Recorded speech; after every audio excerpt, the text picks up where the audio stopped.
오늘 함께 읽은 말씀은 복되게 사는 사람에 대한 이야기입니다. 우리 성경에는 복 있는 사람으로 번역이 되어 있지만 저는 복되게 사는 사람으로 바꾸어 보았습니다.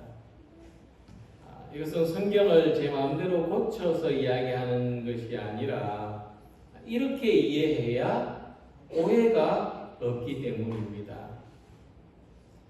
우리는 복 있는 사람에 대한 어떤 오해가 있는가 하면 사람이 태어날 때부터 복 있게 태어나는 사람이 있고 복 없게 태어나는 사람이 있다고 잘못 생각하는 사람들도 있습니다. 태어날 때부터 집안에 어떤 저주를 안고 태어난다는 비성경적인 가르침도 있습니다.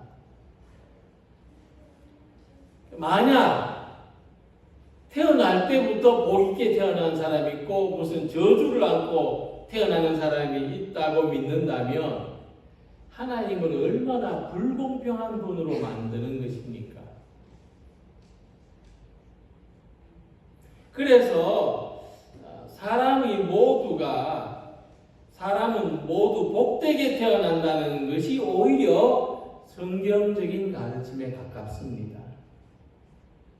창세기 말씀에 의하면 하나님은 모든 생명에게 복을 주시고 생육하고 번성하게 하셨다 말씀하기 때문입니다. 그러니까 이 대원칙을 세워나가는 것이 중요합니다. 그래서 오늘 이 자리에 계신 모든 성도들께서는 나는 복이 없게 태어났다. 나는 저주를 안고 태어났다. 이렇게 생각하는 분이 한 분도 없으시기를 바랍니다. 그래서 이것은 세상에서 말하는 무슨 팔자나 무슨 운명하고 다릅니다. 다만 생각해 볼 것이 있는데 하나님께서 복되게 살도록 주신 생명인데 어떤 사람은 복된 삶을 살아가고 어떤 사람은 복되지 않은 삶을 살아간다 하는 겁니다. 그래서 복되게 사는 것은 운명적으로 타고나는 것이 아니고 살면서 어떤 선택을 하느냐가 아주 밀접한 연관이 있습니다. 특히 우리들 대부분은 살면서 3번의 중요한 결정을 내립니다. 누구나 다 이런 결정으로 고민해 보셨을 것 같습니다. 첫 번째는 어디에서 살 것인가?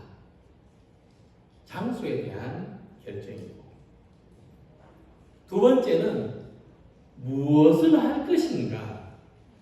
삶에 대한 결정이고, 세 번째는 누구와 함께 살 것인가 하는 공동체에 대한 결정입니다. 근데 여기에서 첫 번째 질문이 뭡니까? 어디에서 살 것인가? 이것을 첫 번째 질문으로 말한 것은 그만큼 우리 삶에 있어서 중요한 역할을 하는 것이 장소라고 합니다. 사는 동안 우리는 장소에 또 환경의 영향을 많이 받습니다. 맹자의 어머니가 자식의 교육을 위해서 3번이나 이사를 했다는 그 유명한 이야기가 이런 주장을 뒷받침하고 있습니다. 오늘 함께 읽은 말씀에서도 복되게 사는 사람과 그렇지 않은 사람의 삶을 2가지 장소의 비유로 이야기하고 있습니다. 복되게 사는 사람은 어떤 장소에 사는 사람입니까? 시냇가에서 자라는 나무와 같다고 했습니다. 그 다음에 악한 삶을 사는 사람은 바람에 나는 겨와 같다고 했습니다. 이 말씀은 건조하고 바람이 부는 거친 광야를 떠올립니다. 그래서 이같이 우리가 사는 장소와 신앙생활을 하는 장소에 대한 선택이 내가 복되게 살아가고 있는가, 그렇지 않게 살아가는가를 결정하는 것입니다. 그래서 이 시냇가에 심어진 나무가 어떤 종류의 나무인가는 아무 상관이 없습니다. 이 나무가 어디서 자라는가가 가장 중요하죠. 시냇가에 심어진 나무는 어떤 종류의 나무든지 풍성함을 누리게 되는 것입니다. 그래서 함께 읽으신 말씀 1절에는 복되게 사는 사람의 특징을 세 가지로 말씀하고 있습니다. 복 있는 사람은 악인들의 꾀를 따르지 않고 죄인들의 길에 서지 않고 오만한 자들의 자리에 앉지 않는다고 했습니다. 거꾸로 아무리 선한 사람이라도 악인들과 같은 장소에 머물러 있으면 그들이 하는 말을 듣게 되죠. 죄인들과 같은 장소에 있으면 그들의 사는 삶을 따르게 됩니다. 오만한 자들과 같은 장소에 있으면 그들처럼 오만한 모습을 가지고 사람들을 대하게 됩니다. 그럼에도 불구하고 이것은 대단히 소극적인 측면에서 이야기하는 내용입니다. 복되게 사는 삶은 이보다 더 적극적인 삶의 모습을 요구합니다.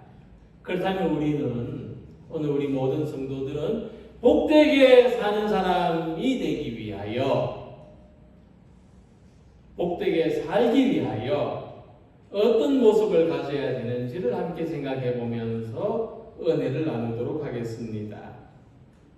첫 번째로 2절의 말씀과 같이 복되게 사는 사람은 말씀의 터전 위에서 사는 사람입니다.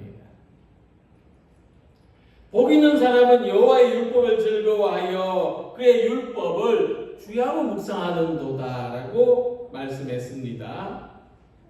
사람들은 복 있는 삶을 어떻게 생각합니까? 경제적인 여유, 건강, 사회적인 지위나 또 외모, 뛰어난 재능, 이렇게 겉으로 드러나는 조건에서 찾으려고 합니다.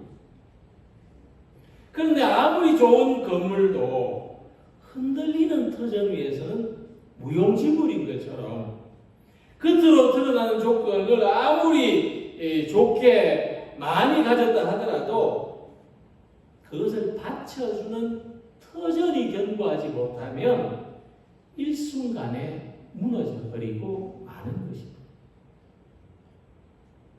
그래서 복되게 살아가는 첫 번째는 터전이 든든해야 합니다. 말씀의 든든한 터전 위에서 살아가야 합니다. 우리의 삶을 말씀의 터전 위에 세워가야 합니다. 자, 이 같은 삶은 어떤 결과를 가지느냐, 어떤 모습이 되느냐, 신명기 28장에서 이렇게 가르쳐 줍니다. 내가 네 하나님 여호와의 말씀을 삼가 듣고 내가 오늘 내게 명령하는 그의 모든 명령을 지켜 행하면 너를 세계 모든 민족 위에 뛰어나게 하실 것이라고 했습니다. 하나님의 말씀을 삶의 기초로 삼고 살아가는 사람은 더러와도 복을 받고 나와도 복을 받는다고 했습니다. 그래서 복되게 사는 사람은 하나님의 말씀 위에 자기 삶의 터전을 세웁니다. 무엇보다 우리는 하나님의 말씀을 읽고 묵상하는 동안 말씀 속에서 먼저 자기 모습을 발견하고 또 말씀에 비추어서 자기의 생각과 행동이 올바른지 그렇지 않은지를 살피고 또 말씀이 가르치는 대로 안내하는 대로 실천하며 살아가게 되는 것입니다. 그래서 이 하나님의 말씀의 터전 위에 사는 사람, 하나님의 말씀을 주야로 묵상하는 사람은 악인의 꾀를 따르거나 죄인의 길에 서거나 오만한 자의 자리에 앉을 수가 없습니다. 악인의 꾀는 무엇입니까? 이 속임수로 성공할 수 있다는 유혹입니다. 죄인의 길은 영원한 죽음과 심판으로 인도하는 길입니다. 오만한 자들이 앉는 자리는 반드시 나중에 부끄러움을 크게 당하는 자리가 되는 겁니다. 그래서 우리에게 주어진 환경은 그 사람이 어떻게 살아가느냐에 따라서 얼마든지 달라질 수 있다는 것을 알 수가 있습니다.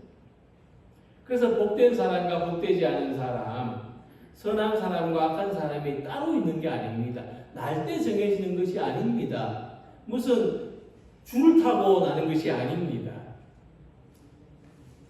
말씀이 가르치는 대로 하나님과 이웃을 사랑하면서 살아가면 누구나 복 있는 삶의 주인공이 될 수 있지만 여기서 벗어난 삶을 살면 결국 악한 사람이 될 수밖에 없는 겁니다. 얼마 전에 경치가 좋은 곳에 산책을 나간 적이 있었습니다. 사람들이 많이 찾아오는 곳이었는데 길이 좁아서 어떤 가족하고 같이 서로 지나쳐 가게 됐습니다. 맨 앞에 거는 엄마는 경치는 관심이 없는 듯 휴대전화기만 보면서 걸어가고 있었습니다. 그 뒤에 딸은 무슨 속상한 일이 있는지 울면서 걸어가고 있었습니다.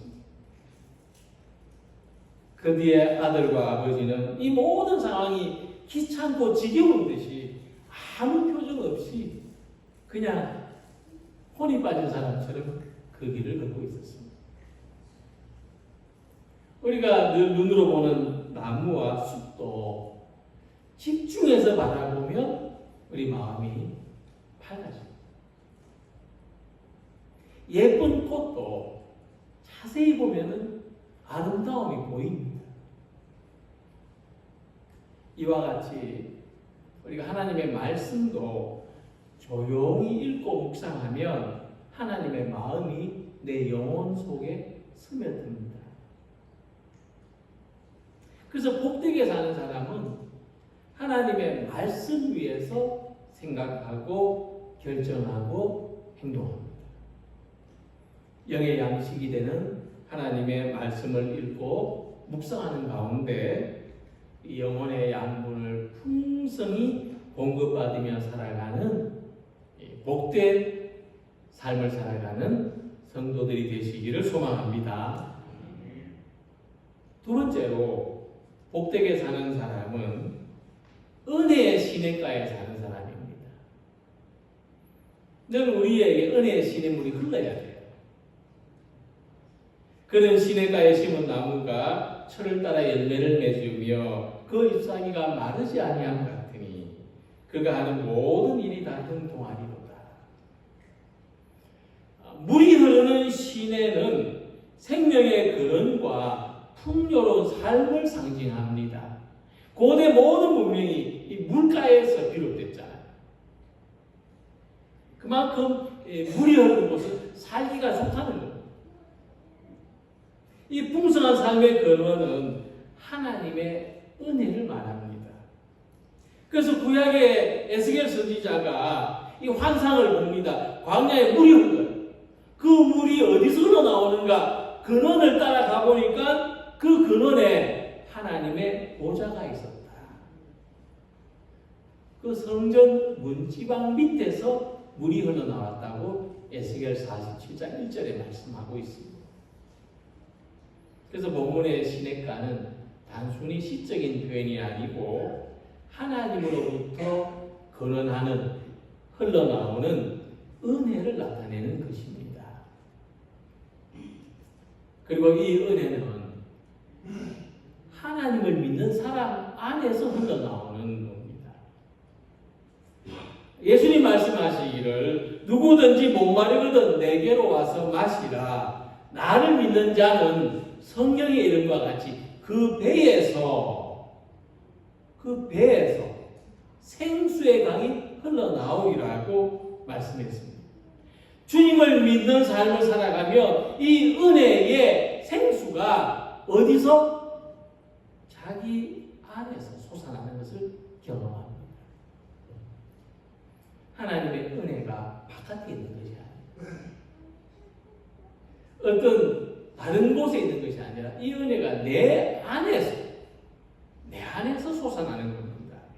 그래서 복되게 사는 사람은 주님을 믿고 그 믿음 안에서 은혜가 솟아나는 삶을 살게 되는데, 이런 삶을 사는 사람은 시냇가에 심은 나무가 철을 따라 열매를 맺고 잎사귀가 마르지 아니하는 것처럼 모든 것이 다 형통한 삶을 살게 된다 하는 것입니다. 내 안에서 은혜가 솟아나고 있어요. 늘 내 안에서 은혜가 마르지 않아요. 근데 어찌 모든 일이 형통하지 않을 수 있겠습니까? 은혜가 솟아나는 삶을 살아가는데 어찌 즐겁지 않고 행복하지 않고 감사하지 않을 수 있겠습니까? 근데 이 은혜가 내 안에서 솟아난다는 거예요. 내 안에서. 근데 우리 현실을 생각해 볼 때 은혜의 시냇가는 나하고 너무 멀리 있다고 생각할 수가 있습니다. 다 은혜의 시냇가 살고 싶죠. 다 내 속에서 은혜가 솟아나는 삶을 살죠. 그렇게 하고 싶죠. 그런데 나하고 너무 멀다. 지금 나하고 너무 멀다. 내 상황과 너무 멀다. 그런데 본문에서 시냇가에 심은 나무라고 말씀했어요. 이 나무를 다른 곳에서 옮겨 심었다는 뜻입니다. 그러니까 비록 우리는 광야에서 자란 나무일 수 있어요. 단단한 바위 틈에 잡아서 운신할 수 없고 더 성장할 수 없는 나무일 수도 있고, 이렇게 메마르고 뒤틀린 인생이라 할지라도 하나님을 믿으며 사는 것은 시냇가에 옮겨 심은 나무와 같다는 겁니다. 하나님을 믿는 순간 우리는 시냇가에 옮겨 심어진 나무가 되는 겁니다.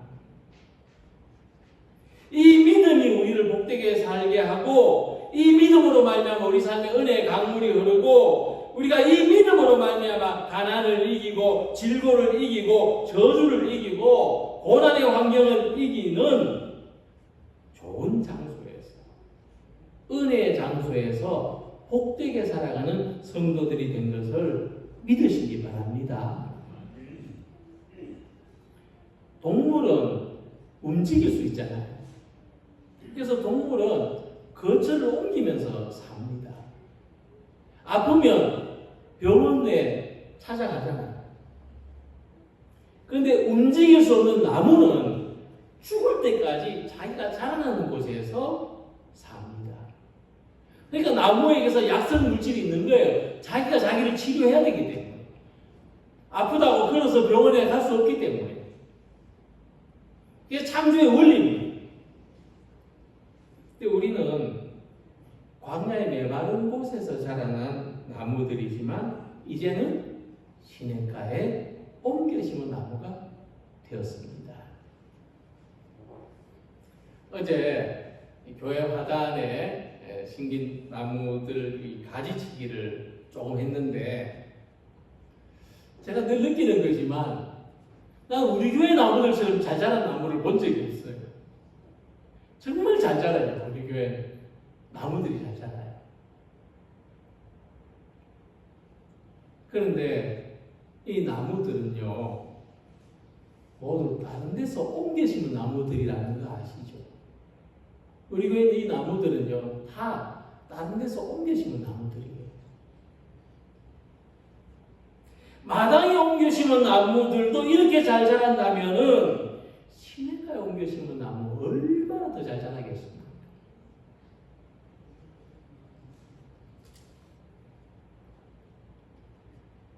우리의 삶이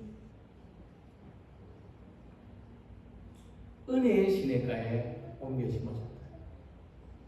나라는 존재가 하나님의 사랑 안에 옮겨 심어졌다면 우리의 삶이 얼마나 풍성하겠습니까?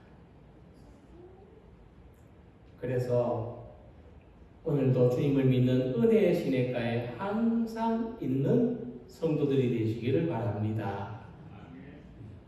언제나 옮겨와서 하나님의 은혜의 그 사랑의 울타리 안에서 그 보살핌 속에서 풍성한 열매를 맺는 삶이 되시기를 소망합니다. 그리고 5절을 보면은 복되게 사는 사람은 의인들의 무리와 더불어 살아가는 사람. 거꾸로 악한 사람은 악인들의 무리와 더불어 사는 사람. 그래서 자리가 다른 거예요.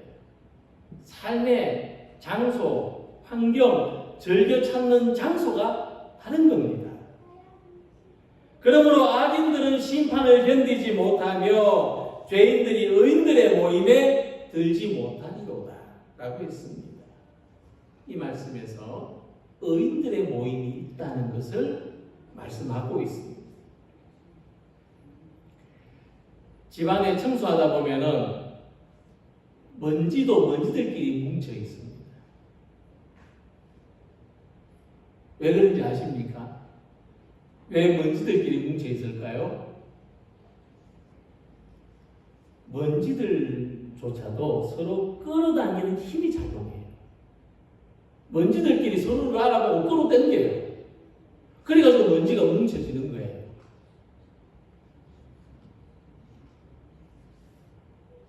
이 지구도 우리가 밖에 나가서 이렇게 흙을 잡으면 한 줌 흙이 잡히잖아요. 다 부서지잖아요. 근데 사실은 이 지구도 끌어당기는 힘이 작용하기 때문에 이 단단한 땅이 되는 거예요. 우리가 여기에 발붙이고 살 수 있는 거예요. 무슨 말씀입니까? 의롭게 사는 사람들은 의롭게 사는 사람들을 서로 끌어당깁니다. 친해져요. 우리 사이에 그런 힘이 작용하고 있습니다.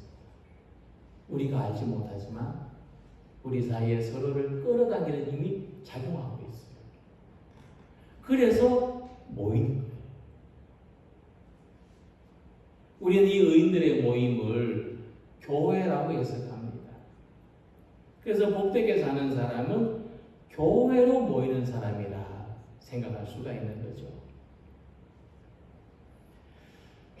교회가 무엇인가를 이야기하는 이 교회론의 중요한 내용이 두 가지만 소개해드린다면, 이 교회는 땅에 있는 교회가 있고 하늘에 있는 교회가 있다. 다 들어보셨죠? 또 하나는 모이는 교회가 있고 흩어지는 교회가 있다. 즉 우리는 모여서도 교회지만 흩어져서도 교회다. 그래서 잊지 말아야 됩니다.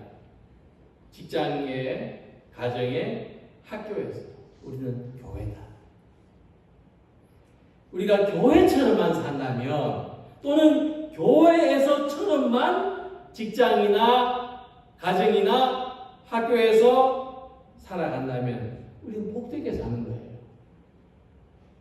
교회처럼 사는 사람이 복되게 사는 사람인 거예요.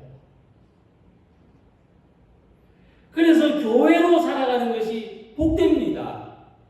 이 땅에서의 교회는 하늘에 있는 교회로 나아가는 과정인데, 이 땅에 일시적이고 불완전한 집에서 살아가는 사람이 하늘에 완전하고 영원한 집을 바라보며 살아가는 것이 복 있는 거예요.